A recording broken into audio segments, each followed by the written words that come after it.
En el video anterior hablamos un poquito acerca de las biomoléculas en general.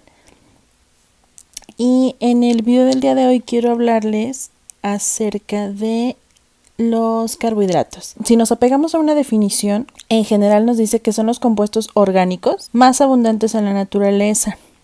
De ellos, un ejemplo de los más importantes es la celulosa y probablemente nos comentan que es la biomolécula más abundante en la biosfera. Casi todas las plantas y animales sintetizan carbohidratos y los emplean para almacenar energía y suministrarla a sus células. Evidentemente, nosotros no somos la excepción. Dependemos estrictamente de los carbohidratos, específicamente pues de la glucosa. Si le queremos dar una definición más bien química a los carbohidratos, estos son moléculas denominadas polihidroxialdehídos o bien polihidroxicetonas. En general les llamaríamos polialcoholes. ¿De dónde salen estas dos denominaciones? Bien, la de polihidroxialdehído, bueno, el nombre nos lo dice pues como muy claramente, ¿no?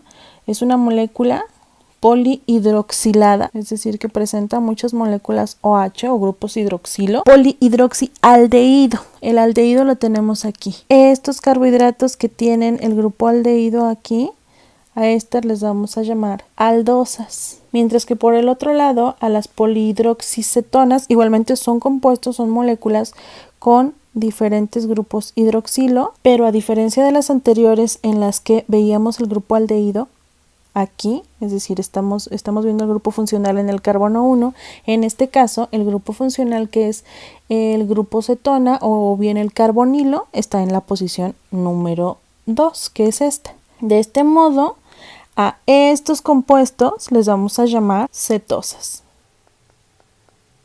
Hay diferentes formas de clasificar a los carbohidratos. Uno, comentábamos, dividiéndolos entre aldosas y cetosas en base a esto a el grupo funcional, la posición en la que se encuentre. En las aldosas tenemos el grupo carbonilo en la posición 1, lo que corresponde a un aldehído, mientras que las cetosas se encuentra el grupo funcional carbonilo en el carbono número 2. Aldosas les comentaba, bueno, pues está la glucosa como principal representante, aunque también tenemos a la galactosa, a la ribosa, que a su vez es una pentosa por el número de carbonos que tiene.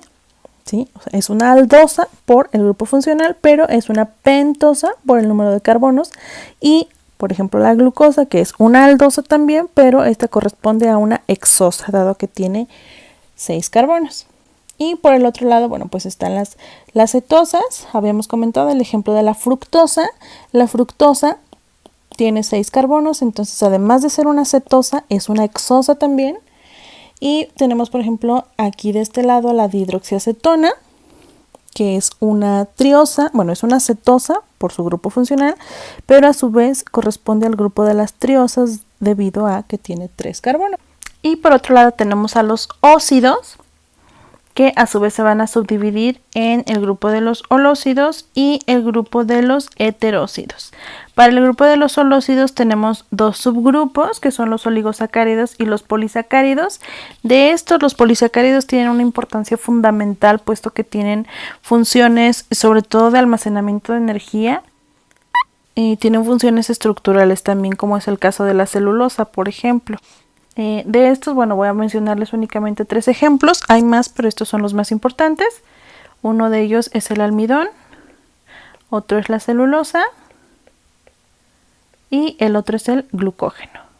Bueno, vamos a enfocarnos ahorita a la categoría de los monosacáridos. Nos dice aquí que la mayoría tienen nombres específicos como son la glucosa, la fructosa, galactosa y manosa, pero estos no son nombres sistemáticos o nombres químicos. Vamos a utilizar 3 criterios distintos para nombrarlos. Si el azúcar o el monosacárido contiene un grupo cetona o bien un grupo aldehído. Nuevamente aquí les voy a poner que, bueno, cuando tiene un grupo cetona, a esas le vamos a llamar cetosas, mientras que si poseen un grupo aldehído, les vamos a llamar aldosas. Otra forma de mencionarlos, como ya habíamos dicho, es en base al número de átomos de la cadena. Ahorita vamos a ver una tablita para ver la clasificación. Y también influye en el nombre de los carbohidratos o de los monosacáridos la configuración estereoquímica, es decir, la posición en el espacio de los átomos de carbono, específicamente del carbono quiral más alejado del grupo carbonilo. Eso lo vamos a ver ahorita más. Entonces, en base a esto que les comentaba ahorita, ya dijimos, si el azúcar contiene un grupo aldehído o cetona, le vamos a llamar aldosa. Entonces la glucosa es un polihidroxialdehído debido a la posición en la que se localiza el grupo funcional, que es el carbonilo. El criterio número 2 que habíamos mencionado es en base al número de carbonos, y tenemos desde 3 carbonos, que son las triosas, ¿sí? Pero a su vez los vamos a clasificar en base, de acuerdo a si es el grupo funcional que poseen, o su clasificación en base al grupo funcional son aldosas o cetosas. Si son una aldosa de 3 carbonos, le vamos a llamar aldotriosas, mientras que si el carbohidrato tiene es una cetosa y tiene 3 carbonos, le vamos a llamar cetotriosas, y así sucesivamente. Aquí en esta tablita les muestro algunos ejemplos que son importantes para cada uno de los grupos. Ejemplos de triosas importantes está el gliceraldehído o dihidroxiacetona, que como mencionaba anteriormente, los conocemos porque participan en el metabolismo de la glucosa, sea en glucólisis o en gluconeogénesis. Participan como moléculas fosforiladas, gliceraldehído 3-fosfato y dihidroxiacetona fosfato. Algunos otros que son conocidos también son, por ejemplo, dentro del grupo de las pentosas, la ribosa la conocemos porque aparece como parte de los nucleótidos en el ARN, y cuando se trata de una desoxirribosa, pues es cuando aparece en el ADN. Las hexosas tienen una importancia grande, tienen una gran participación en el metabolismo energético. De las más importantes están obviamente la glucosa, la molécula central, pero se encuentra también la galactosa, la manosa, la fructosa. Me voy a brincar hasta las nanosas, que son los monosacáridos de 9 carbonos. Tenemos, por ejemplo, aquí el ácido neuramínico. El ácido neuramínico o ácido siálico es una molécula que participa mucho en la glicosilación de proteínas, que se lleva a cabo en aparato de Golgi para que después la proteína sea transportada hacia la membrana plasmática o hacia donde tenga que ser. Y bueno, finalmente, hablando de la nomenclatura, les comentaba que también un criterio para mencionarlos es en base a la estereoquímica, es decir, a cómo se acomodan en el espacio o cómo es su configuración estereoquímica. En base específicamente al carbono quiral más alejado del grupo carbonilo. Primeramente, ¿qué es un carbono quiral? Eso es algo importante. Un carbono quiral es un átomo de carbono que está enlazado a 4 grupos diferentes. Aquí tenemos 2 ejemplos muy claros. En esta molécula tenemos un carbono central y en sus 4 posiciones que puede formar un enlace, cada uno de los átomos que están aquí enlazados son diferentes, por lo tanto este es un carbono quiral. Esos carbonos quirales tienen la propiedad de tener estereoisómeros, es decir, que uno de ellos, bueno, si se fijan, al comparar estas 2 moléculas, tienen exactamente el mismo número de radicales y son exactamente los mismos, solo que son el reflejo, la imagen en espejo, el uno del otro. A esto les llamamos estereoisómeros. Lo mismo sucede con los carbohidratos. Entonces, sí es importante localizar el carbono quiral de su monosacárido, identificar cuál es. Aquí nos están diciendo claramente que es el átomo. El carbono quiral va a ser el más alejado del grupo carbonilo. Por ejemplo, aquí, en el caso de la glucosa, nos dice, primeramente vamos a identificar cuál es el grupo carbonilo. Aquí está. Y vamos a ver cuál es el carbono quiral. Entonces nos queda este último, que es el carbono 5. Hay un carbono aquí, pero hay un CH2OH acá abajo, grupo OH, carbono solo y un hidrógeno. Este es el carbono quiral. Por lo tanto, en base a este carbono, yo voy a determinar si esta molécula de glucosa está orientada hacia la derecha o hacia la izquierda, es decir, si es L-glucosa o si es D-glucosa. En este caso, vemos que el grupo OH, que es en el que nos vamos a basar, está orientado hacia la izquierda, por lo tanto es L-glucosa, mientras que su imagen en espejo o su estereoisómero, ese grupo OH, está orientado hacia la derecha, por lo tanto es D-glucosa. Es importante conocer qué reacciones podemos hacer con los carbohidratos, porque esto posteriormente, más que entenderlo químicamente, que sí es importante evidentemente, pero nos va a servir para entender a qué procesos se pueden someter, qué enzimas podrían actuar para transformar ciertos carbohidratos, entre muchas otras cosas. Estos que observamos aquí, la formación de hemicetales o bien la formación del enlace glucosídico son las reacciones más importantes.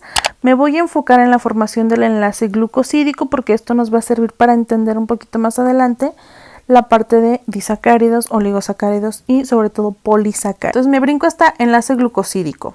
Nos dice que los monosacáridos son capaces de formar anillos de piranosa o furanosa, en tanto que los hemiacetales o hemicetales intramoleculares pueden reaccionar con los alcoholes para formar glucósidos, liberándose en el proceso una molécula de agua. Esta unión que se está formando entre carbohidratos lo vamos a conocer como enlace glucosídico. Tenemos una imagen de una proyección de un carbohidrato en configuración Haworth y vamos a localizar cuáles son los carbonos que van a interactuar para formar el enlace glucosídico. En el caso de este primer monosacárido vamos a ver que el grupo OH del carbono 1 o del carbono anomérico es el que va a reaccionar con el grupo OH del carbono 4 del siguiente monosacárido. Aquí está muy evidente que al unirse estos dos grupos OH se pierde una molécula de agua, que la tenemos aquí, y nos queda únicamente esta unión. A esta unión es a la que le vamos a llamar enlace glucosídico. Entonces, bueno, ya conocimos un poquito acerca de los monosacáridos, vámonos con los disacáridos. Los disacáridos se van a generar cuando se combinan químicamente dos monosacáridos. ¿Qué quiere decir químicamente? Pues a través de la formación de un enlace glucosídico. Los monosacáridos pueden ser iguales o pueden ser distintos. Aquí tenemos un ejemplo de la maltosa, que es un disacárido y que resulta de la unión a través de un enlace glucosídico de dos glucosas. Otro disacárido súper conocido es la lactosa, que es el azúcar que se encuentra en la leche. El disacárido resulta, repito, de la formación de un enlace glucosídico entre una molécula de galactosa o de D-galactosa y una de D-glucosa. Recuerden que en cada formación de un enlace glucosídico hay una pérdida de una molécula de agua. Aquí a este enlace le vamos a llamar enlace beta 1,4-glucosídico o glicosídico, porque el carbono anomérico se encontraba en posición beta, es decir, hacia arriba, y la unión es entre el carbono 1 y el carbono 4 del siguiente monosacárido. El disacárido más importantísimo también es la sacarosa, conocida porque se encuentra presente en el azúcar de mesa. Este disacárido se encuentra formado por una molécula de glucosa o glucopiranosa, químicamente a través de un enlace glucosídico con una molécula de fructosa. Aquí el enlace es distinto. Se trata de un enlace alfa porque este es el carbono anomérico, su grupo OH se encuentra hacia abajo, es decir, en posición alfa, y la unión es entre el carbono 1 y de la glucosa o la glucopiranosa y el carbono 2 de la siguiente molécula, que es la fructosa. Aquí se hace la unión o la formación del enlace glucosídico.